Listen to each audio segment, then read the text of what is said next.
Look at this setup. Bro, I'm out here getting some pizza scrolls ready for my kids. Mary Poppins is playing in the background. Hi, hey, how you doing? Welcome back to That Jesus Thing. I thought maybe we'll just start with chatting about what I've been up to lately. If you're new here, my name is Bridget Cesenius. I'm a mother of 2 children, a wife, a doting mother, and a loving wife. And I have started posting on Instagram. Honestly, random side plot for me. Why did I start posting on Instagram? Honestly, I started posting on Instagram because I truly think, can you hear me now? I truly think that I love to give everything a go. And posting on Instagram has become a really cool creative outlet for me. And recently I've been a bit slack with posting. I know, I'm getting you some food. This is a whole family task now. Anyway, why did I start posting on Instagram? Because I love to try different things. I truly do. Bit of a random one to try, hey? Well, I started by trying to make money on there. Like, to be completely frank, I saw something called making user-generated content. If you're on social media, you will have seen user-generated content popping up in your feed. It is essentially when there is a product and you see it recommended by someone swearing that it's the best thing they've ever used, someone is typically being paid to do that. It's a paid advertisement. User-generated content sells products like 80 times better than any other marketing strategy. So when companies pay for these big ads to be made, in reality, people trust people, as per all consumerism and just big corporations taking advantage of the good nature of people. They've obviously found an incredible way to advertise their products. In saying all that, hells yeah, I was going to try and get on the money. You can get paid really well for making this content, but at what cost? So that's why I have gone into it being as authentic a person I can. Because you have people out here, there are hundreds of jobs that you can apply for. So many jobs that you can apply for. But I would not feel like I was being an authentic person if I was out here applying for a bunch of different products that I actually didn't use or didn't agree with or didn't actually like. Yet I was still getting paid $100 to $200 to advertise them. So my goal and rule of thumb has been, unless I actually like a product, I'm not going to apply for the advertisement, the job opportunity. I have had multiple ads that I've done. I don't know how many I've done at this point. I've had a few that I've done, have made a bit of money, which is awesome, but it's also very inconsistent work. Like, the work that I got, like in April, I had a few solid jobs and that was amazing. I had a couple $100 coming in and that helps the family, particularly when you're a single income household. However, since then, I haven't had any jobs really, and I haven't really been looking. Sometimes people reach out to you, which I had a few of those. Firing up the air fryer.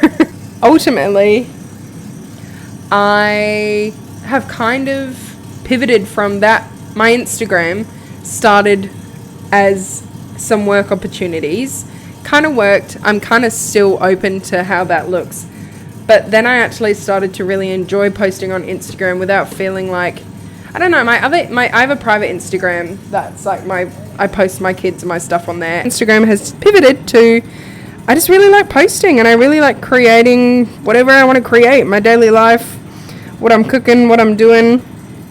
I used to beg my mum to start a YouTube channel when I was a kid, and praise the Lord Jesus, she did not let me. Because that would not have been a pretty sight. But it kind of feels like I'm living out a childhood dream in a way of being like, I can post and be free on my social media and just share. Also the opportunities that I've got, like working with brands like the Aussie Pal. I know, like, it's a running joke in my family being like, My Aussie Power advertisement is so... It's a lot. This is just not cutting it. We keep quoting that to each other because that's in the ad, and I think it's just so cool. Like, that opportunity was literally, I was looking for a new water bottle. I saw the Aussie Power pop up on my Facebook, and I said, maybe I could work with them. I emailed them, and they wanted to work with me as a creator and sent me the water bottle. I made an advertisement for them, and that advertisement got 500,000 views on Facebook, and mutually it was very beneficial for us. So I think it's really cool feeling successful in a way like that, just knowing that my creative outlet has provided opportunity for me to be successful. And I'm not even successful. Guys, I'm buying my husband a house. I'm sending my husband into retirement. I just think it's cool to be creative. And also, I truly... How long have I been yapping about this? I truly think it's awesome to try something, to try things that you're interested in. And I so easily could have been like, I could never post on social media. Oh gosh, it's so try hard. At the same time, if I didn't start posting on social media a little bit every now and then, I wouldn't have had cool little opportunities that I now really have also given me life experience, I think, as well, because we live in a technological age. So where's my Instagram going? My Instagram is just going to stay the way it is. The Lord will provide me the opportunities I need when they come. The Lord will provide me the opportunities that He wants me to see. He is the king of the algorithm. I will and truly believe. And I think it's really cool because I want to start pivoting to being more faith-based on my Instagram and sharing the most fundamental and important part of my life, which is my faith. It's who I am grounded as a person and just life. I think that being a stay-at-home mum has so much negative stigma around it, but I wholeheartedly disagree with it being the short end of the stick in this society today. You can keep your job. I will happily spend my time raising the next generation, the future saints, and putting my efforts into that and learning as I go and sharing as I go, and just I think it's cool that we live in a world where we can share like that, and hopefully we can be allies together for anyone else who's currently in the trenches of stay-at-home mum. And it's a really rewarding job, and I want people to know that. If that's where God's calling you as a vocation, then baby girl, you should try it. Even a stay-at-home dad, respect. Podcast has started again with episode number 2 now being recorded and released shortly. Really excited about that because I felt the Lord saying, Bridget, put some energy into your faith and say no to spiritual sloth.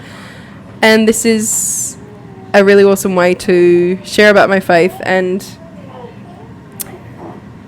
sometimes I feel so overwhelmed with my thoughts that I get to the end of the day and my least favorite question to be asked is, how's your week been? Because I am someone who lives in the moment, and the past is the past, and I can't remember the past. Unless I were to sit down for a couple minutes and think about how my week has been, I have no bloody idea. Good? My week's been good? What the hell did I even do?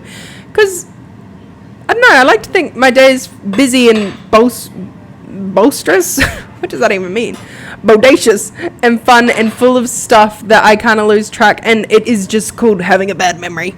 But when I don't take a chance to reflect on my week has been, it stays in the past, and I'm not really retaining much that's happening. And that's the same for my faith. If I'm not really talking about it, rethinking about it, sharing about it, it can sometimes be something of the past where I'm like, that was an important spiritual moment that happened for me. So hence the podcast being something that actually invigorates my faith and sharing about it. Otherwise, in life, I've been focusing on my health, fitness, family, fun. Fitness, Pilates and running are the current hyperfixation. I'm doing the bridge to Brisbane, so I needs to be able to run 10k. And I've never run 10k in my friggin' life. Best I'd ever done before starting training was 5K postpartum after Felicity, which was 3 years ago. Probably 2.5 years since I could reach that goal in running. Pilates has been so fun. I love Pilates so much, and I actually will advocate for Pilates to the death, because I think if you're a woman particularly, lowering your cortisol, doing movement that's actually going to focus on your core and move from your core. No, I'm good, thank you. And ultimately help with core functionality, balance, and strength training all in one. Pilates does it all, and I really, really enjoy it, which is ultimately the best movement you can do for yourself is something that you actually enjoy and want to do and will do. So right now in this season of life, that is Pilates. And I also adore strength training. However, I've pivoted to Pilates right now, and that's been serving its purpose in my life. It's also just really fun. The difference in strength, flexibility, core control is really evident. Like, I feel stronger doing Pilates than what I did strength training by myself, and that might be because of a multitude of factors, like having a instructor at Pilates, whereas I was just doing strength training myself. However, I was progressively overloading and doing what like my physio husband said looked good. But I still feel stronger doing Pilates because there are muscle groups that you just don't naturally work. And so anyway, join Pilates if you want to. I would recommend it. But I'm really enjoying doing that. Really enjoying getting gooder at running. 7 kilometers is my personal best thus far. And I'm almost at that 10K mark, and I think I'm going to easily achieve that by September. I guess another change since the last season of the podcast is that Julian started a new job. My husband started a new job. He's a physiotherapist. And he has found a position that he is thriving in, and it has made the biggest impact on our marriage, our family, and just the mental capacity that he and I both now have because he's more present than he could be before has been huge. It's just fantastic. Thinking about what he was doing before, which was out of the house before 7 o'clock, 5 days a week, and home past 5:30, 5 days a week. That was horrible, and that was really hard, and I never want to do that again. And we're very blessed that he doesn't have to. However, that does mean that we are not making bank, particularly being a single income family. We are